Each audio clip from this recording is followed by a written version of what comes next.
A fourth round of stimulus checks, everybody. A stimulus check timeline has been announced. This includes when these new payments will be sent out and who will be eligible to receive the extra money.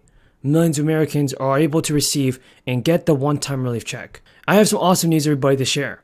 Millions of Americans can expect to see paper checks in their mailboxes next month. Most of the payments will be in the form of tax rebates, which aim to offset high inflation that's negatively impacting Americans from food to gas. And the others act as stimulus checks, which are given to those who have suffered financial hardship from the crisis. But regardless, there will be a one-time stimulus relief payment. First, eligible people in Chicago, Illinois residents can apply for each month and receive the gas and transit card funds. To apply, you must be a Chicago resident and at least 18 years old and have a current invalid city sticker with the correct mailing information for your vehicle. Also, your income must be at or below 100% of the area median income for Chicago. This is $93,000 for a household of four. Chicago will issue up to 50,000 prepaid gas cards of $150 and 100,000 prepaid transit cards of $50 under the program. Cards will also be distributed each month. Millions in the state of Indiana have started to receive the rebate payments in May. The refunds are worth $125 per individual and $250 for married couples. Approximately 4.3 million Indiana residents will receive the $125 payment, about 85% of the state's adult population. Direct deposits will continue to go out this summer, while residents who opted for a paper check for those can expect to receive July and August checks. Any taxpayer who filed their 2020 taxes before January 3rd qualifies for the cash. Indiana governor has also proposed to send more money back to taxpayers. According to the governor's office, if it's approved, each eligible Indiana resident will get a combined total of about $350 in payments. Married couples filing jointly will receive $700, and also thousands of low and moderate income residents in Johnson County have applied for one-time stimulus checks of $1,400 under the Direct Assistance Program. To qualify, you must meet a few pieces in the criteria. You may also qualify if you're eligible for a federal program like SNAP or SSI. As far as income goes, it must be $45,000 or below for a household of one, $51,000 for a household of two. And now President Biden is urging Congress to pause the gas and diesel tax for 3 months, through September, in an effort to provide much-needed relief for motorists being punished at the pump. The national average price of gas hit a record $5 a gallon in June, and it's expected to increase into the summer with higher demand as travel heats up. Experts say that halting the federal gas tax, which stands at 18 cents a gallon, might not be as beneficial as you think, and are calling for other forms of relief. Joe Biden is hoping to enact a temporary halt to the federal gas and diesel tax without gutting the highway infrastructure fund. Thank you, and you teed me up nicely because I do want to talk about the ET bill that both Mr. Ensminger, Mr. Hall, you talked about. This is the Open Evapotranspiration Data Act that I introduced. And the information's already there. Our goal is to make it public. And why is that important as we talk about evaporation, transpiration, water usage? Why do we need this data?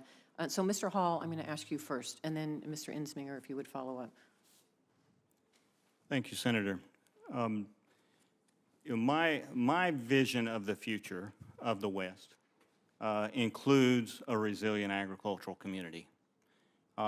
Some of my most rewarding times as a professional have been when I'm working with farmers and ranchers, or early in the northeastern Colorado, more recently in Colorado, in California and Arizona. And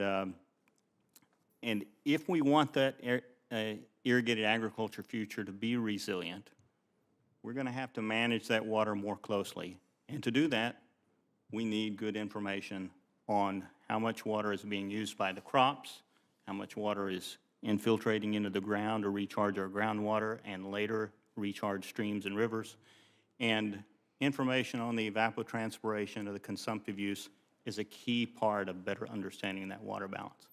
Now, it's important to note that this information has been available for many years. It's a technology that's well established, and some states, like Idaho, have used it in a systematic way for decades. But that information up to this point has been primarily in the hands of a handful of entities, those who have the money to invest in it and pay someone to provide that information. And so We felt it was really important to put that same information into the hands of everyone who makes water management decisions, from the irrigators on the farms, water district managers, groundwater basin managers, and to make it easily accessible, more easily accessible to state agencies, et cetera. And that's what the OpenET platform does. It puts that data into the hands of everyone so that we can begin looking at the same data, diminish the arguments about whether that method is a little bit better or this method is a little bit better, and converge on a piece of information that we can all use and understand how it's affecting the water decisions we make. And the idea is that it's available to everyone, including farmers and ranchers. That's absolutely right. And Because let me just say, and Mr. O'Toole, thank you for being here, because I work very closely with farmers and ranchers in Nevada. I have found that my farmers and The gentleman from New York, Mr. Bowman. Go. Thank you so much, Mr. Chairman. Thank you, Mr. Secretary. Good to see you here. Thank you for joining us today. I'm especially interested in how your department is supporting workers across the country in their efforts to engage in collective bargaining and unionization, especially given recent reporting about companies like Amazon spending millions on anti-union efforts. In January, your department put out a blog post about the work of the Office of Labor Management Standards and noted that OLMS planned to relaunch a program highlighting the benefits of collective bargaining and cooperative union and employer bargaining relationships.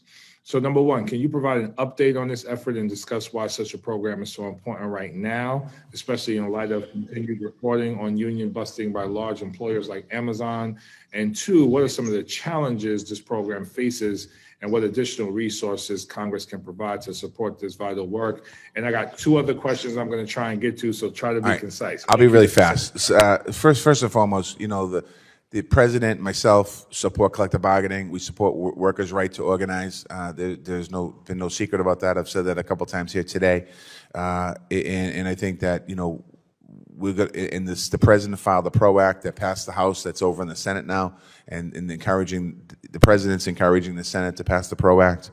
But certainly OLMS is. We talked a little bit about reporting today. Reporting kind of anti-union investments that companies have made. They have a legal obligation to do that.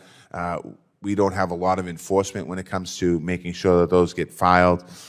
So kind of in a nutshell, I mean, I certainly support collective bargaining. I was at the AFL-CIO convention yesterday. I spoke there. I talked about the one thing. I'll be honest with you. I said to the unions, it's that it's not the responsibility of the president or the federal government to organize. It's their responsibility to organize, and they need to go out and organize. And it's our responsibility, I guess, in some cases, Congress to pass laws that might help unions. But right now, we don't have that.